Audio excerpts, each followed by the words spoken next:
evening, everyone. It is 5:30, Tuesday, April 26th. This is the regular meeting of the Fargo Board of Education. The second item on our agenda is the Pledge of Allegiance. So anyone that would like to stand and recite the Pledge of Allegiance, we will do that now. I pledge allegiance to the flag of the United States of America and to the republic for which it stands, one nation, under God, indivisible, with liberty and justice for all. And I know that we have a few board members that were not able to be here this evening.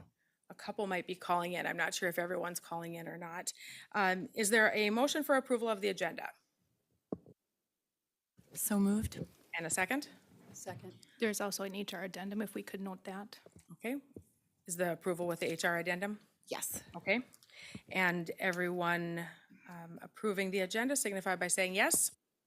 Yes. Opposed, same sign. And we have an approved agenda. The next item is recognition of the audience. At this time, the board will hear comments from the public. We ask that each speaker who has signed up to address the board state their name and home school district for the record. Speakers must refrain from using this forum to criticize or complain about a specific employee or student by name. Vulgar or profane language will not be tolerated.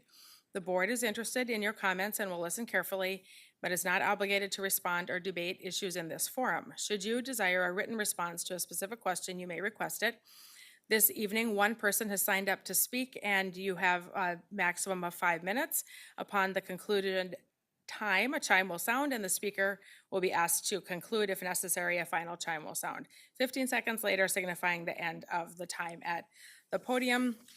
And Devin Stadinsky, please help again with the pronunciation of your name. You are the one individual that has signed up to speak this evening, so welcome.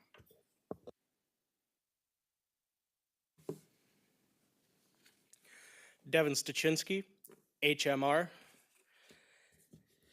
To quote GP3E, bullet point 2, honest and sincere, having the courage of their convictions, and always voting for or against what they understand to be the best interest of the district. Well, I must thank Seth for this language change because it's the gift that keeps on giving. And I'm going to have to thank remind Robin that what she said to me of some lessons need to be learned the hard way. So allow me to quote some and paraphrase others to clean up language. We cannot hold the superintendent accountable for academic success in his contract because this is a national problem. And if we were to go back to basics, we would have to cut extracurriculars. I find that to be an absolutely astounding thought process.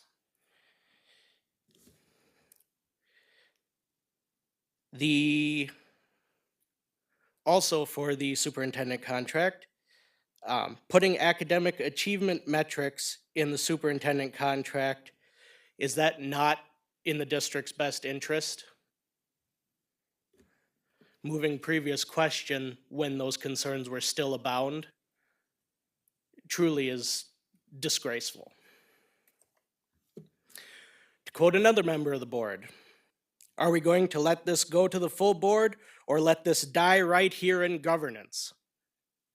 Is that type of action the best interest of the district?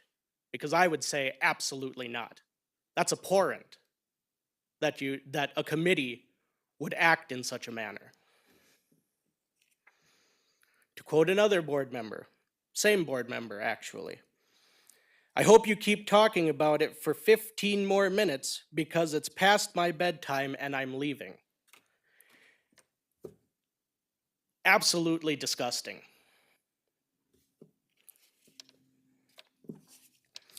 So,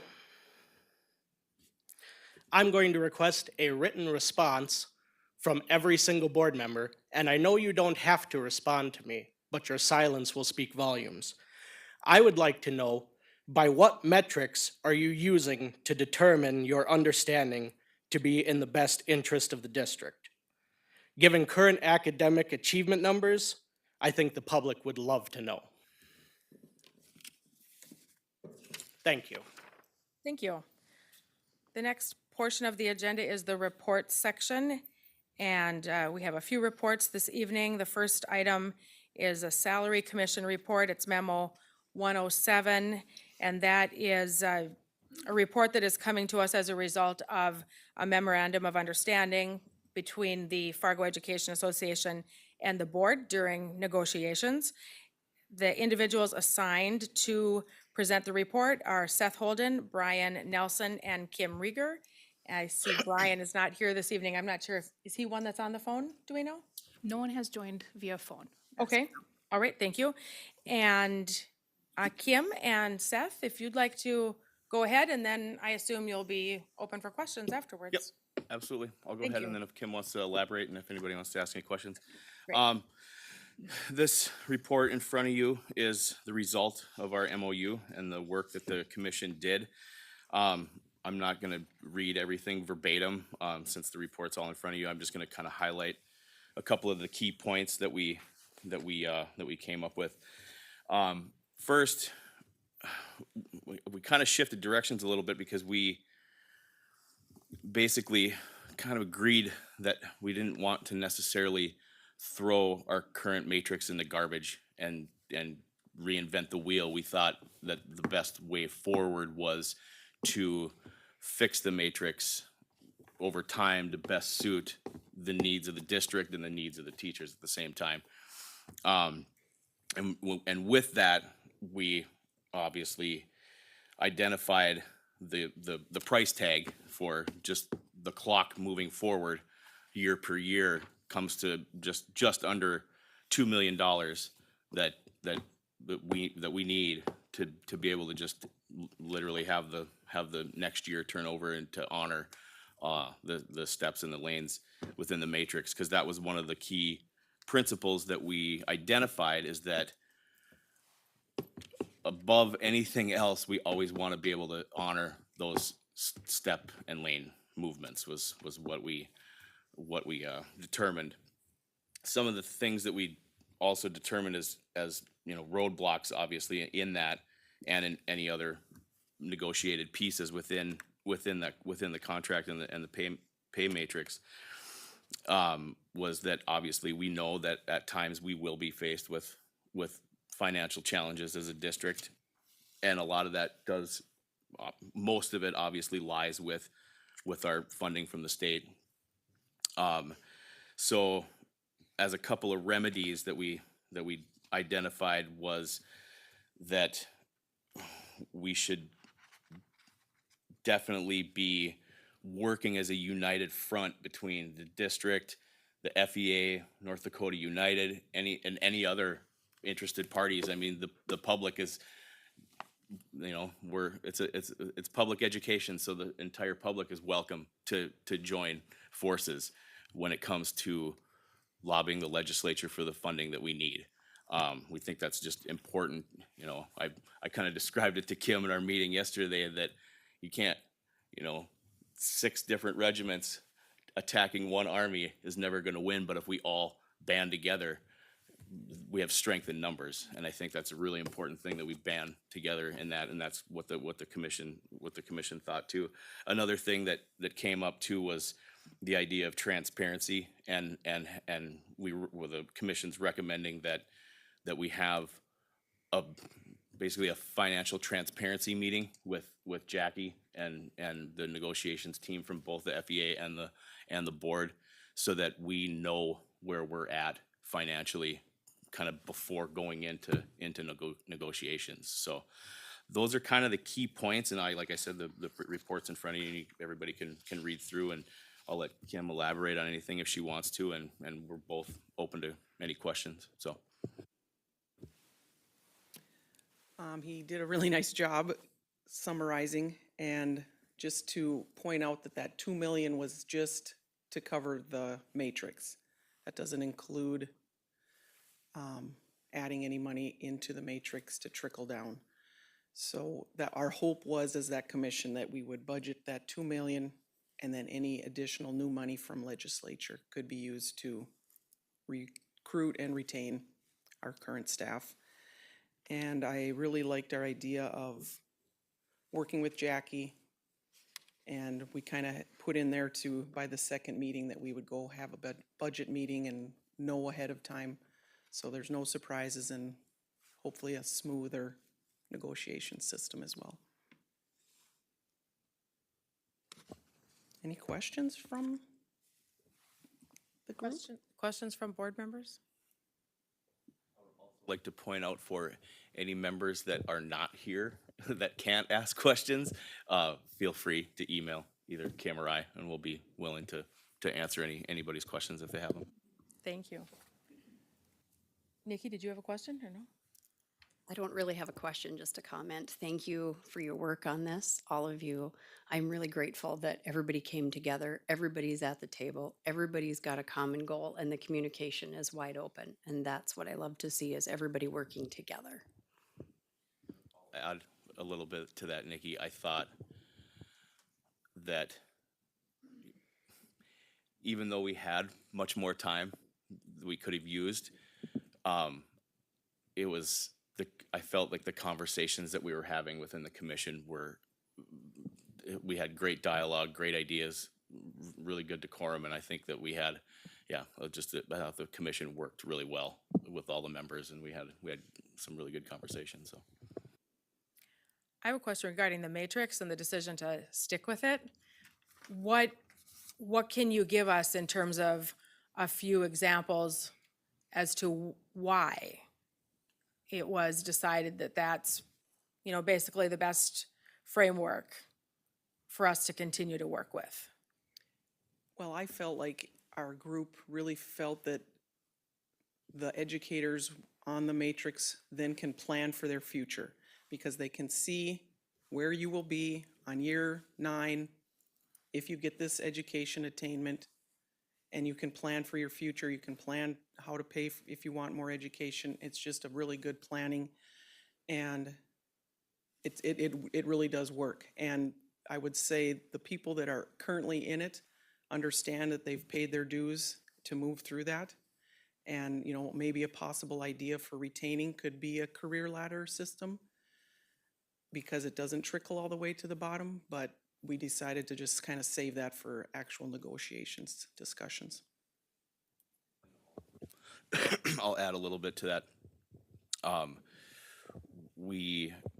Part of the financial planning for our teachers, we just felt that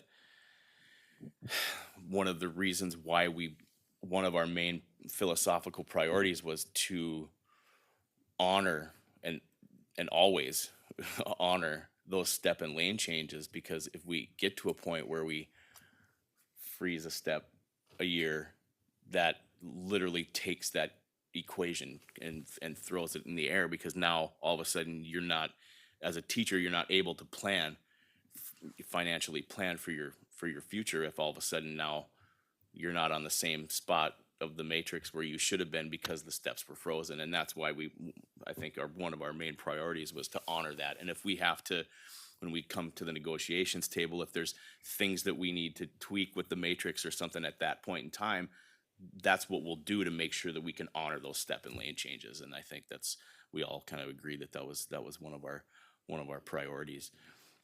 So. Jennifer? Thank you, Rebecca. So I have a couple questions, because during my tenure on the board, I feel like during negotiations, the one common theme between the two parties has been that the matrix system will inevitably, it is not sustainable over time. And so I'd like you to share what that discussion sounded like, and then also what other models might have been looked at in this discussion. I can answer that. So one of the things that we decided kind of right off the bat is that we did want to keep it. And so not a lot of models were looked at because of that fact, that we all agreed that we wanted to fix this and to get it sustainable. We looked at the history of the matrix and how it changed over time. And we kind of identified the fact that it took a long time to get it to be at the point that it's kind of unsustainable, and that it might take some time to get it back sustainable. So kind of a frog in the boiling water approach, if you will, rather than just a huge shock. So if I could clarify what you're saying, Seth, so basically we want to keep it status quo now and still have this conversation about what does the future look like in terms of change so that it is a sustainable model. So do we have a timeline on that, or are we going to just leave it at, back to the negotiations table? Every time we're at negotiations, we're going to have this same conversation around how can we make this actually, a sustainable model for our staff? And that was kind of the tricky thing with the commission too, and we ran into this too, where once we started to dive and maybe start wading in that water of looking at the fixes, we started to feel like we were negotiating, and we didn't want to use the commission as a negotiations table. We wanted to just identify what we thought would work and how we get there, and not necessarily, because there was times where we kind of had to stop and pull back and say, we're kind of negotiating right now, we probably shouldn't be doing this. And so those things, to answer your question, yes, would happen at the negotiations table. Yeah. Kim, do you have anything? It was tricky to not to do the commission and not do the negotiations kind of thing, because we kind of started to gravitate, and then just had to kind of pull back on it and just kind of look at the more broad picture of things. So Kim, do you have anything to add on Well, that? I just feel like knowing that the cost is under the 2 million and that that's what we need to budget for, and anything else to add to it would be negotiated, I think seems like a little bit of a relief that we just know that's what it will cost. And to work on continuing to make those cells equal as we move along, which we did do last term. We did change some cells and are on that path, so I don't think it will take 10 years, but it will take some time. I would agree with that too, and I think, how I said, we looked at the history of it and identified that it took a long time, but I think now that that both the negotiations team, or at least two members of the board, and the FEA recognize that we do have to do some fixes, I don't think it will take as long to get to where we want to be as it did to get where we're at right now. At least that's our hope. Another question I have is, what if this commission had not been formed? Would this same conversation need to have been happening at negotiations? And if so, I mean, what's the value, or what might the group have felt like the value is in having this commission and the work and the discussion during this commission versus having it at, some of the meetings during negotiations and taking up some of those meetings? Like, in essence, does it matter that we had the commission? That's what I'm trying to get to. I do feel that we did have some positives come out of this. I don't feel we would need an MOU every time, but I do feel that we accomplished some things, and it was very assuring, I think, for the FEA members to say we want to work and make that matrix the best we can, and that it's workable, versus moving to a different plan that would take a lot for them to jump into and know what to plan for their future. Also, to answer your question, Rebecca, I personally think that the commission was extremely valuable. I think that we laid some really good groundwork for successful negotiations in the future. Fantastic. I think that's something we would all enjoy. Okay. If there's nothing else, we'll move on to the next item. All right. And item B under reports is community outreach and communications monitoring. A communications report from Anne Marie Campbell. It is memo 108. And I see it's being we have a hard copy of it, and it's being displayed on the monitors. I suppose it's displayed for the audience too, right? Yeah, I presented a written report to you in your meeting packet, and it contains information, stats, and whatnot from our communications team over the last year. So if you have any questions on that, you can ask that as we go along here, and just have a few things I'll share with you that you will see on your screen. Communications is included in RSI 5, which is in our strategic plan, and their monitoring schedule puts this annual report at this meeting. So this is the annual time where you get to hear a little bit from me and our communications team. We have a small but mighty team, as I usually say to you all. We have 4 members of a team that works on communications here. We had a new member join us in the last year since I last reported to you. Adam Watts is now our communications specialist, and he joined us in October of this of 21. Tonight, I just want to talk a little bit about the items in our operational plan that are attributed to the communications team. One of the items, we partnered with the Human Resources Department on our transition over to health partners for our health insurance. We worked late summer and all of fall to communicate to our staff members about that changeover. As you know, that happened on January 1, so we were working to get information about that changeover to our employees so they were aware and knew what was coming. Even though that changeover happened on January 1, we're still providing them information in little bits and getting them information in our newsletter and on our employee portal. The other item that a communications team is more actively working on in the second semester of this school year is in regard to our website. We are working with Blackboard to do a redesign of our public website. And that's actually going a little bit faster than we had originally anticipated. We thought that we'd just do some research and get some planning done and then move into that redesign phase, but that's going very quickly. And so we are working with Blackboard. We are in the midst of doing that redesign now, getting that settled. And then once that's established, it will move into the development phase with Blackboard. That phase will take longer, but we are hopeful that that phase won't take too long. They're a little bit backed up, they've shared with us, but we're hopeful that that relaunch will happen in the summer, hopefully July, maybe August.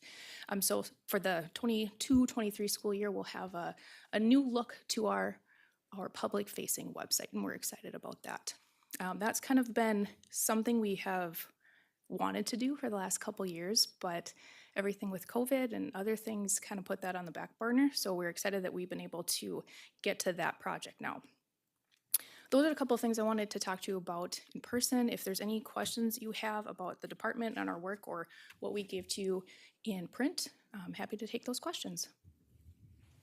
Thank you, Anne Marie. Questions? Go ahead, Nikki.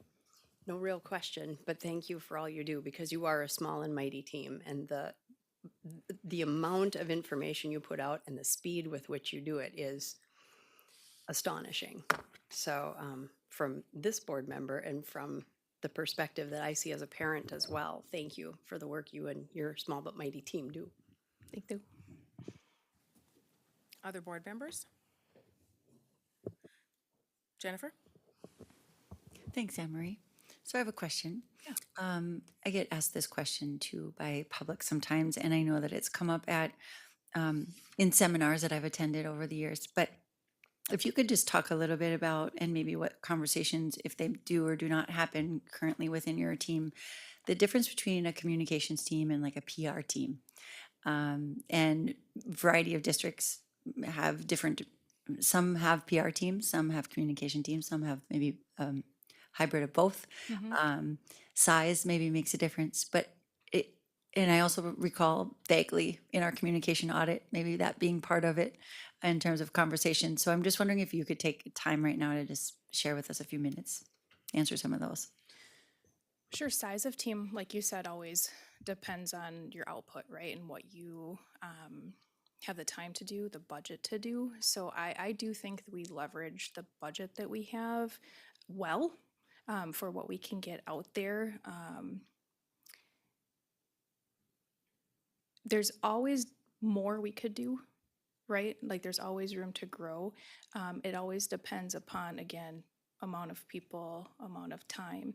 We really work towards sharing the information of our schools, what is happening. Like we've talked about in CEA before, what school looks like now is different than when I went to school, when you all went to school. And we really tried to showcase that. What's happening in our schools? What is the good works that our students are doing, our teachers, all of that. Every school district's a little bit different. Even our neighboring districts have a little bit of different philosophy of their communications departments and what they share and how they share it. And that's okay, right? Everybody's a little bit different. Last year we were able to harness some individual abilities to do more video. This year we haven't been able to do that. We're working towards that again. So there's some goals that we have as a team that we're working towards. I'm not sure if there's some things that you're thinking you'd like us to focus on, or kind of which way you wanted to go there with that question. So if there's a follow-up I didn't hit on, let me know, but. Go ahead. Sure, thank you. I was just, I mean, you gave a couple of examples, highlighted maybe things that you're looking at doing, but really specifically what the mission or goal is of the different departments, right? Versus a PR team versus a communication team. And I know part of the CAE committee, we're always looking for new ways or different ways to engage more of the community and get that information to them, whether we're communications or PR. But I think sometimes it's just a confusing line at what is the difference? What is the mission? How do we define the difference between the two is really what I was looking for. Sure. And we really look back to what we have outlined in a strategic plan too, of kind of those goals of what we're shooting for. So happy to chat more with the CA too, if there's some things that we specifically should switch to or work on as well. Thank you. Anne Marie, if there is one area that you feel or that your team feels that your group needs to grow, or have like an additional resource for, what might that be? And I'm not talking about budgetary, because it all adds up, to the budget somehow. I'm just thinking about with what you are charged to do. And when you think about like, oh, I really wish we'd be able to do, X, Y, and Z. Is there something that you would be interested in sharing with us so that we can keep that in our minds? Like I noted, we were able to take some forward steps last year with video, which we just haven't been able to do. That's just a medium that reaches people differently than the written word. It showcases what's happening in our buildings differently than words or even just photos. So that is something that I look to us to grow in again. That would be one of my top of mind things. I don't know, Rupak and I talk about this stuff a lot. I don't know if he has anything to share that I'm not thinking of top of mind, but. Go ahead, Dr. Guiney. Yeah, I don't know if I have anything additional. I know we've talked about videos in the past, but I don't even see that necessarily as a shortfall. I think I always often go back to kind of alignment in resources, and sometimes I'm fearful that the conversations about what's represented in our schools, it's hard to quantify the experiences of 11,300 students and 3,600 employees. So sometimes it's we always feel like we're on the defensive end of correcting information, whether it's misinformation, disinformation, or just a small perspective versus what's happening to the majority. And I think that just goes back to, I would say, our staff opener of 2018, where the speaker said the best people to tell our story are our best people too. So I think you're always going to have this delicate balance of measuring what engagement looks like, what satisfaction looks like, and whether that's communicated or not, or the lack thereof. Tracy. I have a couple questions actually. So I think that our district does a really good job of communicating to parents and the public and stuff. Is there a discussion about enhancing our communication directly to students? Because I'm just looking at, our social media presence, and as the parent of teenagers, my kids aren't on Twitter, Facebook, and LinkedIn. They're on other things. So I'm just curious, is that come up or an effort the district is interested in? And I think what's interesting about that is we'd want to talk more about who's specific role is that the school's role or district, right? Because there's a lot of things that happen at the district level as far as communication, but then also a lot that happens at the school level. So I'd love to talk more about that with you to figure out, okay, where are you thinking, where are we going? Because then we'd have to strategize more about that specifically. No, just a thought, something we could bring up at CEA, because I Yeah. think even at the school level, at least the emails I get, it's mostly to the parents. Yep. I don't know, but I'd like our kids' sports team, for example, do a really great job of directly going to them. So just a thought, throwing it pie in the sky. And then I have one other question. How is it decided to do paid advertising? Like sometimes I'll see billboards around, or how is that? Yeah, good question. Those are usually associated with our communications plans that are more in depth. More specifically, kindergarten registration is where we've done billboards to really get that general communication out to the general community that it's now time to register for kindergarten. We know that the highest spot through some data that we pulled that people find out about kindergarten registration is from school newsletters. But right, you need to most likely already be a parent to see that, or you're going out and looking for that if you know you have a kindergartner if you don't have an older child. The second was billboards. So we started doing billboards last year for the first time, and then we brought back the mobile signs, if you recall, the black with the neon, and though we didn't have a check mark to figure out billboard or black mobile sign, so I put those two together, billboard and the black mobile sign. So paid for advertising, kindergarten registration.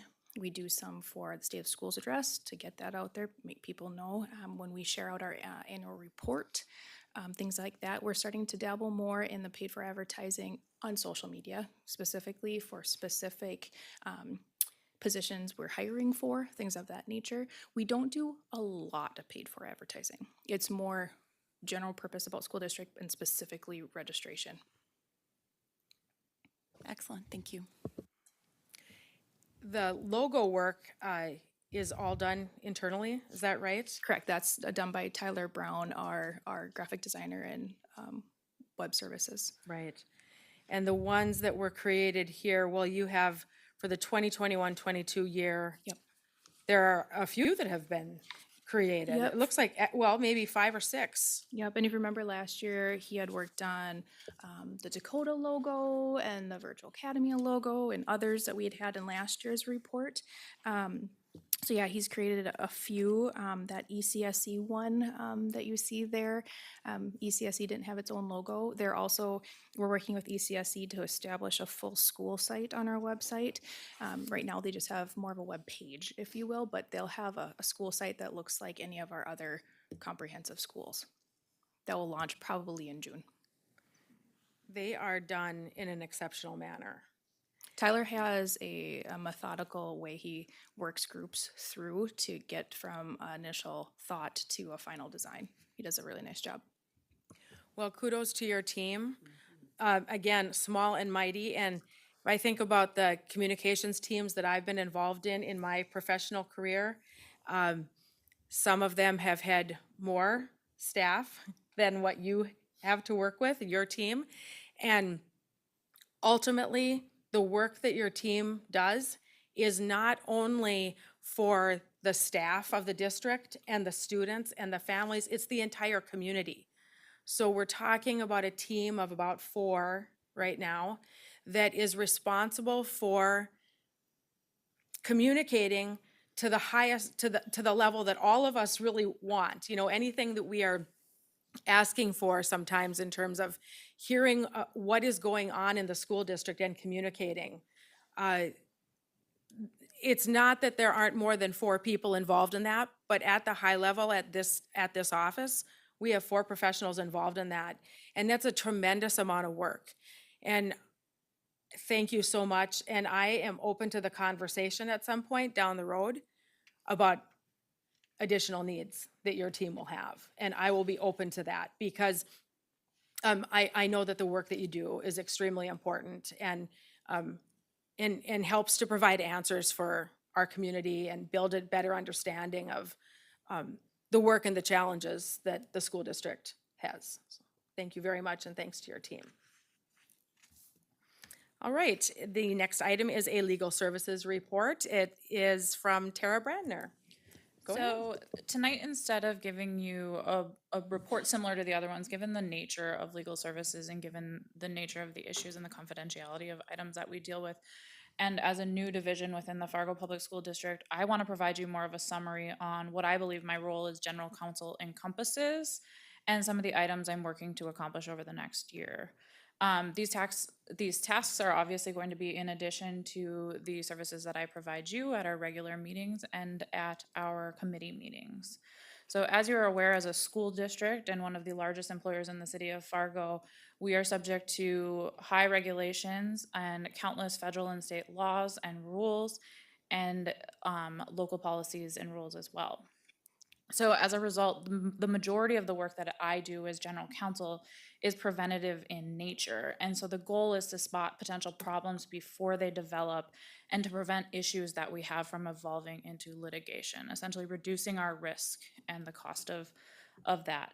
So as general counsel on a day-to-day basis, I provide legal guidance and opinions regarding numerous items, including education law, special education law, employment law, open records and open meetings laws, business transactions, which can include anything from contracts and leases to construction projects for building new buildings or adding on. And then I also deal with laws and rules relating to student items that can include anything from what's required in order to enroll a student, whether or not we have to follow federal guidance for McKinney-Vento, or what we need to potentially discipline a student. Then now as we approach the next legislative session, I anticipate that my role will also include providing the district on advice on issues that are before the North Dakota legislature that will have a direct impact on the district. So in addition to that general guidance as what I do as a general counsel, I also provide the district day-to-day guidance to administrators on a variety of issues. Oftentimes, as employers and as entities, the failure to seek timely legal advice causes significant potential for risk and liability. So because of that, I have almost daily conversations with the superintendent, the director of human resources, and the business manager. And while my goal is always going to be to limit the likelihood of litigation does occur, and in the event that that does occur, that would be something that I would contract with outside counsel to ensure that the district's best interests are represented.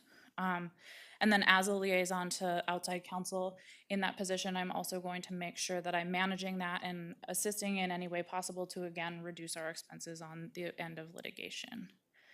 So what do I look forward to kind of completing in the next year? So over the past few months, Jackie Gap, the business manager, and I have had the ability to make sure that all of the contracts that come to her are reviewed by legal counsel. As a result, we've been able to remove significant clauses that have the potential to cause significant liability to the district, and we've made numerous changes. So one of the things that we have talked through is a process to centralize how we do contracts and make sure that every contract that the district enters into comes through Jackie and myself, that we have reviewed it to make sure that the potential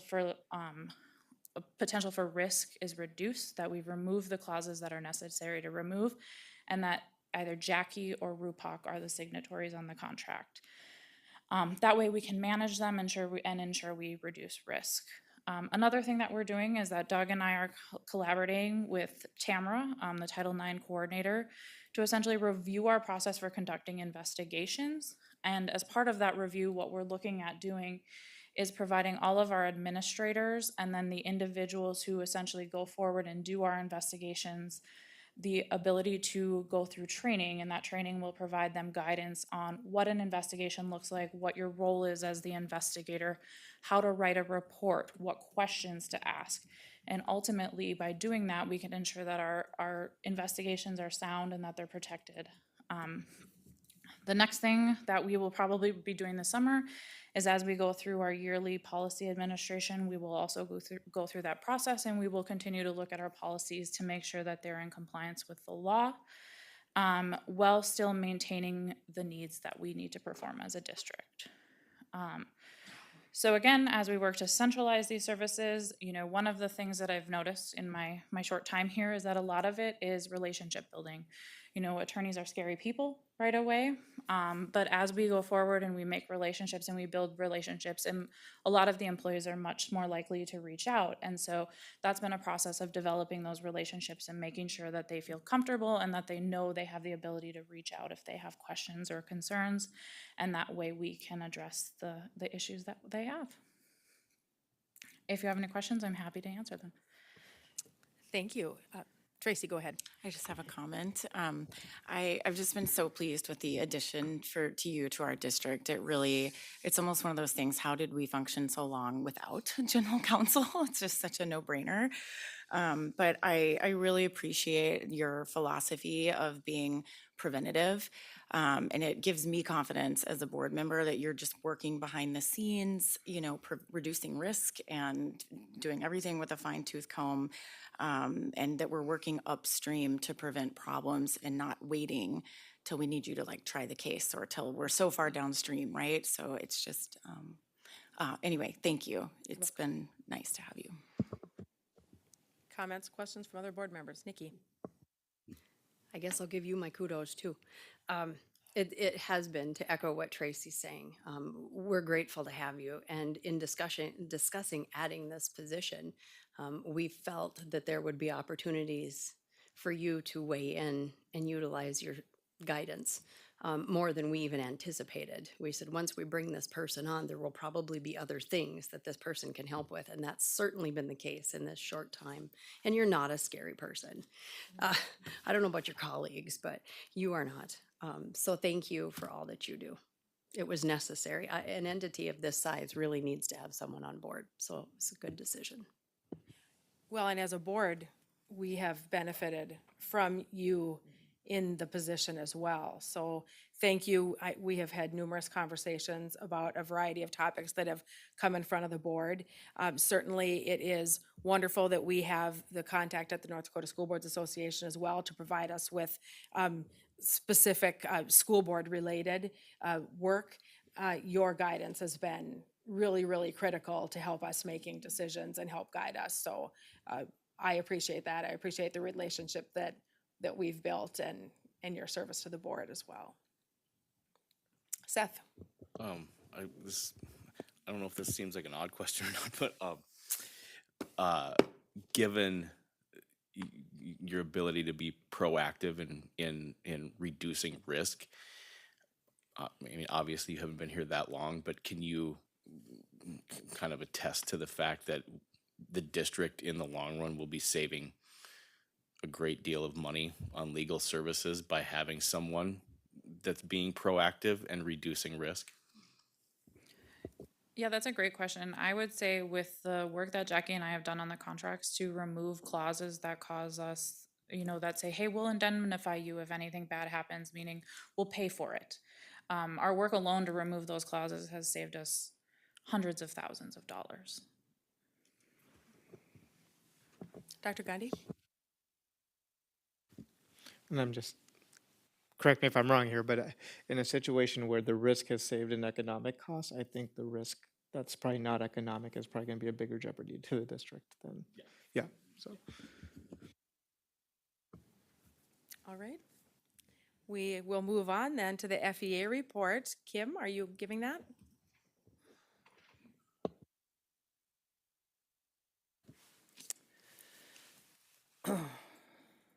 So we had a governance committee with the FEA, and they were able to interview all 15 school board candidates that are running for the school board election. And we will finalize the meeting this week to decide on our endorsements. And we also are looking forward tomorrow. I will be meeting with Grant, Seth, and Rebecca to plan for our bargaining conference. So that will be getting underway. And we had our FEA election of new officers. So my new vice president will be Grant Kraft.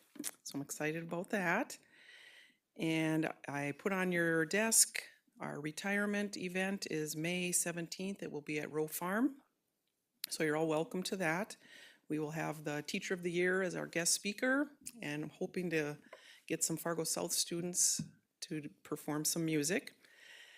And The little May Day baskets are early.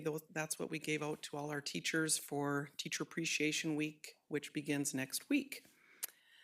And lastly, we are at a time of action and we must put our teachers and students at the forefront. We are the experts and we need respect now more than ever. When I think of the word respect and what each letter means to me through this acrostic poem. So for R, remove extra duties. E, ESPs, we need them. S for support. P, protect teacher time. E, empower staff. C, create meaningful professional development. T, trust in our professionalism. And putting more on staff than they can handle will not keep them in our district. It's time for listening to what our staff's needs are, and only you can make that happen. Thank you. Thank you, Kim. Dr. Gandhi, Superintendent's report. Nothing to provide today. Thank you. Okay, is there a motion for approval of the consent agenda? Move that we approve the consent agenda. Second. All right, is all in favor signify by saying yes. Yes. Opposed, same sign. The consent agenda is approved. There are no items on our business section this evening. We are on to board reports, committee liaison, and correspondence reports. Tracy, would you like to start? Sure. Not much to report. On April 20th, I was supposed to attend the NDSBA Lunch and Learn on long-term planning. There was some technical difficulty, so I was sort of in and out of that one. But I did want to share a couple of fun pieces of news. I was elected to a national committee on the American Academy of Pediatrics. Starting July 1st, I will serve a 3-year term on the executive committee on the Council of School Health. So the Council of School Health seeks to promote sound school health policies and practices that ensure the health and safety of school-age children and adolescents through policy, education, and advocacy. This is for all schools across the nation. I'll also serve 2 years as the policy co-chair for the council. The co-chair work to author policy statements and support relationships with other AAP councils. So I'm really humbled and very excited for this opportunity.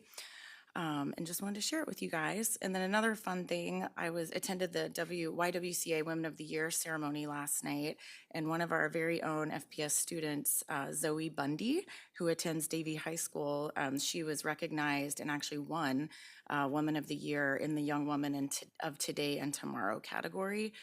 She delivered a really beautiful speech. It was really inspiring to hear the work she's doing. So thanks, Zoe, for all you're doing in our community and for representing our district so well. That's all I have. Thank you. Seth? Not too much. Kim and I met for lunch yesterday to kind of discuss how we're going to present, do our report tonight. And then, like she said, her and I and Grant and Rebecca will be meeting to discuss how we move forward with the third and final MOU of the contract, and then tomorrow evening I have a CTE board meeting. So, Thank you. Jennifer? With Easter, doesn't seem like it was that long ago, right? And several days off of school. I really don't have anything additional to report. I would like to know more about the national, what you just shared, Tracy, and how you were appointed to that board. How many members are on that? If I could ask her to share a little bit more. Sure. Am I able to answer that? So the Council of School Health is a council of the American Academy of Pediatrics, and they put out all things school related. So any school policy you've read from the AAP is coming from that council. There are members from all 50 states. So I was just recently the North Dakota representative of that. So there's hundreds of members. They work with the CDC, they work with multiple national associations for schools. And then there's an election to elect 15 people to the executive council, sort of the leaders of that. And I was elected by my fellow AAP members to do that. Thank you. Yeah. Yeah, thank you, Tracy. Nikki? Thank you, Rebecca. let's see. We have a few things in the works for CEA, so we did not meet this week, but we will meet in May because that is an ongoing thing and we are looking forward to some updates on a couple different things at that meeting. Yesterday, I attended the Indian Educational Annual Public Hearing. That's a mouthful, but it was absolutely fabulous. All the things that I learned about the different tribes, about the numbers of students within our district and West Fargo. It was a combination of Fargo and West Fargo. I always love to listen to Ricky White present. And he jumped on, they turned it over to him, and he said, oh, I'll only talk 3-4 hours or something like that. So very enjoyable, very informative. If there's a recording someplace, it might be something people want to catch up on. We have governance on Thursday. I attended the FPS Foundation meeting last Wednesday. Again, tremendous work that's taking place there. They're also talking about making some changes as they do annually for their board members and ongoing work that they do. Overall, an excellent meeting. I also received a call from Beth Olson at Jefferson, one of my liaison schools, to attend a fun event that they have coming up on May 6th. So I was excited to visit with her, and I will be planning to attend that. Thank you. Thank you, Nikki. Yes, governance does meet Thursday at 7:30 in the morning. I have, there have been a couple of Native American Commission meetings that have been postponed. And so the next meeting will be coming up, I believe it's the first Thursday in May. And I too did attend, it was the noon meeting that I attended for the Indian Ed public hearing. And just kudos and recognize what Nikki said too regarding the feedback. I would imagine that it was recorded, or am I wrong about that? The 6 p.m. session was recorded. Okay. How would individuals that did not know about it or knew about it but weren't able to participate be able to have access to that information? Do you know, Dr. Gandhi?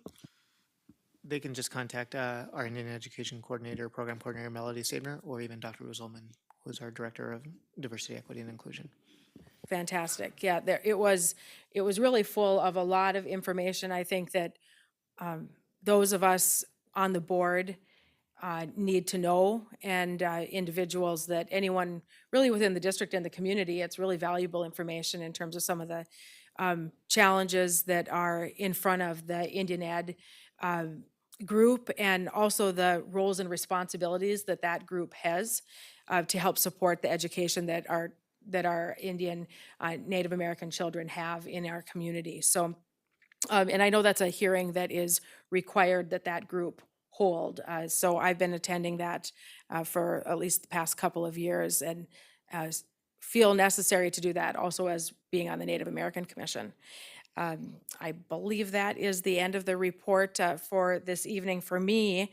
And then we have our next meeting coming up May 10th, and we're finished with our meeting for this evening at about 6:25 p.m. So thanks everyone for being here, and have a great night.